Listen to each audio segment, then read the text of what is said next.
Bonjour à toutes et à tous, ravi de vous retrouver pour cette nouvelle édition du BIP Info. Nous sommes le jeudi 17 mars et au sommaire de ce journal, un premier salon des métiers industriels et de l'entreprise se tient pendant 2 jours à Châteauroux.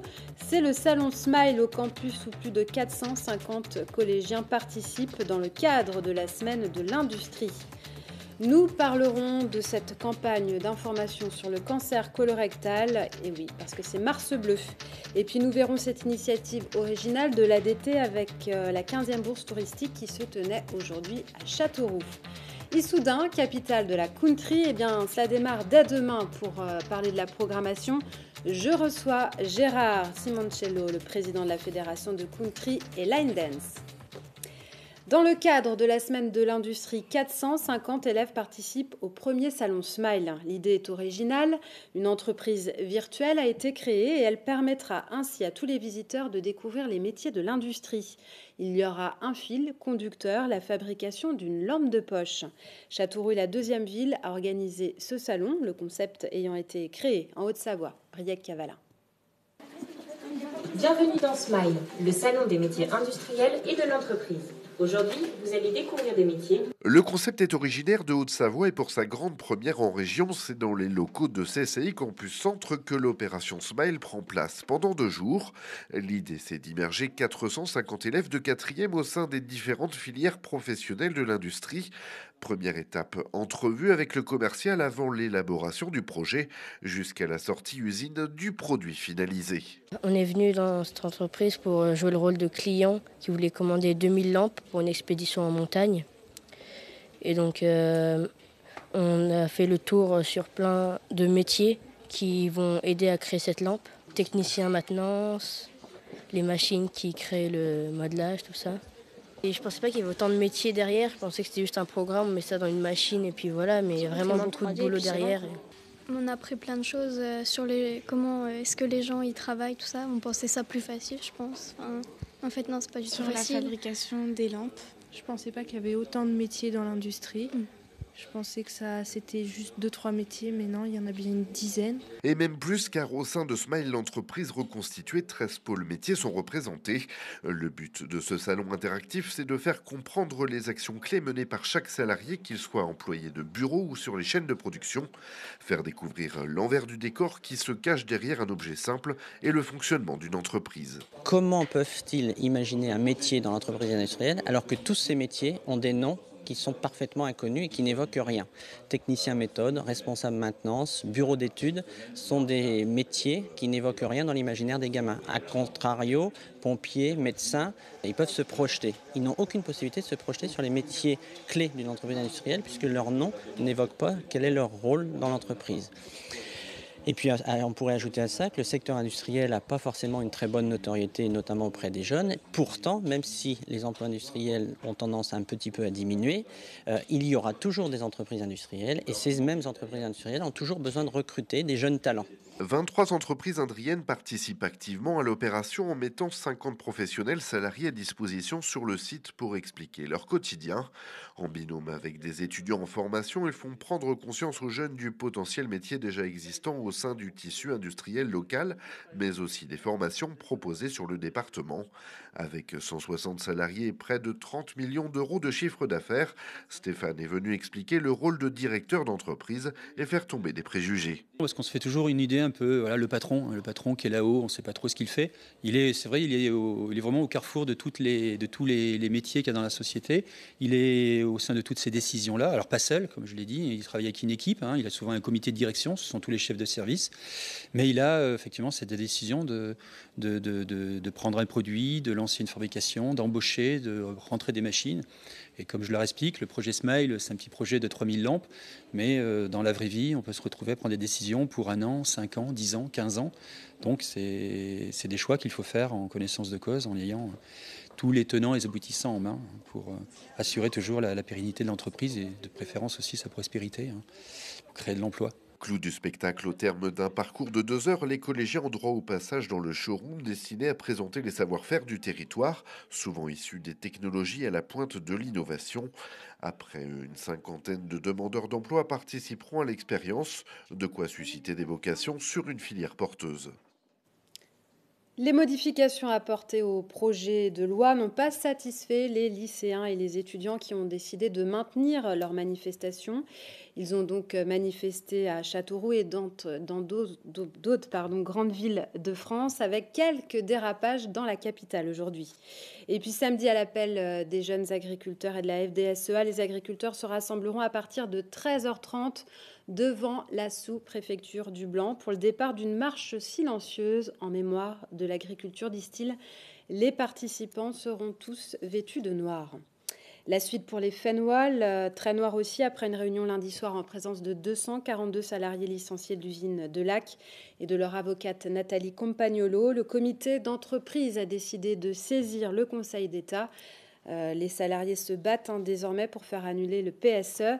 La décision du Conseil d'État ne sera rendue que dans un an. Actuellement, une campagne de sensibilisation sur la prévention du cancer du côlon. Aujourd'hui en France, le taux de dépistage est faible, 31,7% seulement.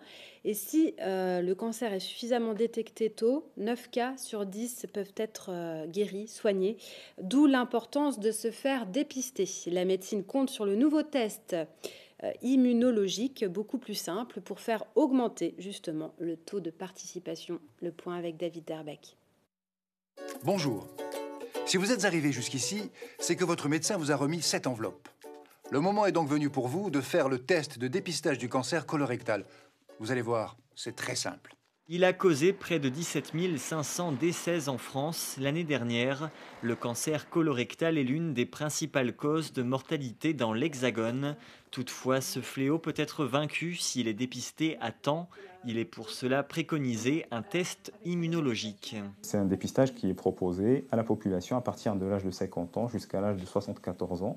Et c'est fait tous les 2 ans. Il faut prélever un peu de sel, un minimum de sel, le remettre dans le flacon, mélanger et envoyer le test après l'avoir soigneusement immatriculé. On détecte par des anticorps la surface des globules rouges et c'est pour ça qu'on l'appelle un test immunologique.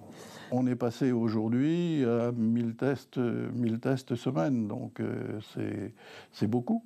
Sensibiliser, c'est l'enjeu d'une journée d'information qui se tiendra à Belle-Île lundi prochain dans le cadre de Mars Bleu. Une conférence tentera notamment de répondre à de fréquentes interrogations. Quel est l'avenir? Qu'est-ce qu'on fait chez les personnes âgées? Est-ce qu'il y a des spécificités? Répondre à des questions comme peut-on échapper à la coloscopie si le test est positif? Ou est-ce que ce n'est pas le meilleur examen en effet? Donc là, il y aura des spécialistes pour répondre à tout ça. Depuis un an, le test immunologique OC Sensor remplace Hémoculte 2. OC Sensor serait plus performant. L'intérêt d'anticiper toujours plus tôt la maladie. Il est plus sensible que le test Hémoculte et il dépiste davantage de gens qui ont du sang dans les selles. Parce que c'est ça réellement l'intérêt, c'est bien sûr de détecter des polypes chez des patients qui sont peut-être prédisposés génétiquement sur le plan familial ou même dans la population générale, des lésions qui ne sont pas encore dégénérées et qui risquent de donner un cancer quelques années après. 10 mois après son arrivée, le test immunologique OC Sensor a été réalisé par 2 millions de personnes. Dans 4% des situations, le test s'est avéré positif. Trop imprécis pour en tirer un diagnostic, il ne saurait affirmer à lui seul la présence d'un cancer, mais aura peut-être le mérite de convaincre certaines personnes quant aux enjeux du dépistage. Les messieurs sont plus difficiles à convaincre. Maintenant, je pense qu'on va vers une égalité homme-femme dans le domaine de la fréquentation par le test immunologique. On le fait à la maison, à n'importe quelle heure. Il suffit juste de mettre un tout petit peu de sel dans le flacon et c'est fait. Le reste, évidemment, dans un sac plastique, direction la poubelle. Un événement très attendu par les acteurs du tourisme dans le département, la 15e bourse touristique départementale de l'Indre. 130 exposants étaient présents ce matin pour échanger sur leur spécialité. Et avec la loi NOTRe prévue en 2017, il va y avoir quelques changements. Plus d'explications avec David Derbeck.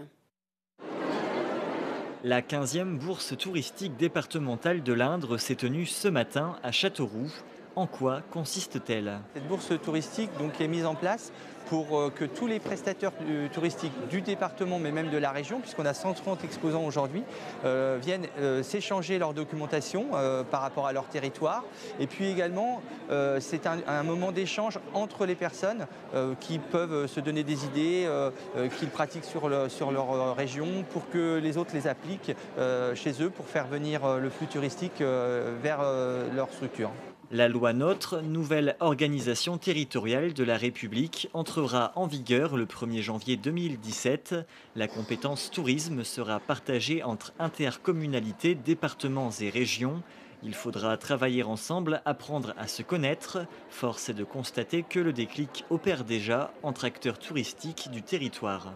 Les acteurs du tourisme, donc sur le plan départemental, mais aussi régional, ont vraiment pris conscience que c'est tous ensemble qu'on arrivera à faire les choses. Et c'est pas en travaillant chacun de son côté. Il ne faut pas oublier que rien que pour le département de l'Indre, en 2014, c'était donc 35 millions d'euros de retombées économiques. Donc il ne faut pas le négliger et je pense que là tout le monde en a vraiment pris conscience. Avec 731 000 nuitées enregistrées en 2014, Marc Fleuret est optimiste vis-à-vis du développement touristique indrien. Chaque touriste dépense en moyenne 55 € par jour et la durée moyenne des séjours est de 6,3 nuits. Afin d'entretenir cette dynamique, l'agence de développement touristique voit les choses en grand. Une nouvelle campagne de communication voit le jour. Cette campagne de publicité sans précédent au niveau télévisuel va montrer donc, au niveau national aux gens que nous avons de vraies valeurs ici dans l'Indre en termes de tourisme, mais aussi éventuellement de tout ce qui est patrimoine. Je le disais tout à l'heure, on a quand même 400 châteaux présents sur le département, c'est pas négligeable. 400 châteaux dans le département de l'Indre, celui de Valençay enregistre 85 500 visiteurs en 2015. D'autres ne demandent qu'à être découverts, tant par les grands voyageurs que par les Indriens eux-mêmes. En témoignent certains retours du spot publicitaire, notamment réalisés grâce à des drones. Effectivement, je pense que ces images qui ont été prises au drone dans le département donc, déjà donnent une envergure particulière à ces images. Et les gens, effectivement, qui habitent ce territoire sont même surpris de savoir qu'à côté de chez eux, il y a tout ça. On est vraiment sur la séduction et je pense que ce film-là va séduire les gens qui habitent au sein de notre département et également le national et le limitrophe au niveau de l'international. Le cœur de cible publicitaire de l'Agence de développement du tourisme est parisien. Selon Marc Fleuret, l'aéroport de Châteauroux, comme alternative à Notre-Dame-des-Landes, pourrait être un plus pour la fréquentation annuelle des sites touristiques. Ça demande une étude qui, si ça permet à notre département d'avoir un afflux de personnes supplémentaires, ça ne sera fatalement qu'intéressant. Voilà, et donc réouverture du château de Valençay le 26 mars ainsi que le parc de la Haute-Touche. Dès demain, Issoudun va se transformer en capitale de la country. Plus d'1 millier de personnes sont attendues aux 7e rencontre nationale de la country. Ce sera au Pepsi. Pour nous parler de la programmation, je reçois Gérard Simoncello, président de la Fédération de country et de line dance.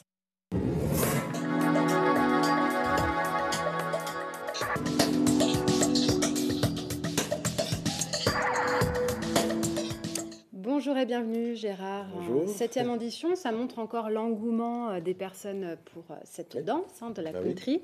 Alors déjà, entre nous, on a une gourmandise des bottes qui sont utilisées pour danser et le chapeau, c'est un peu les emblèmes. C'est nos emblèmes. Expliquez-nous un petit peu, c'est pour se renouveler un peu. Vous avez une idée originale là, cette année?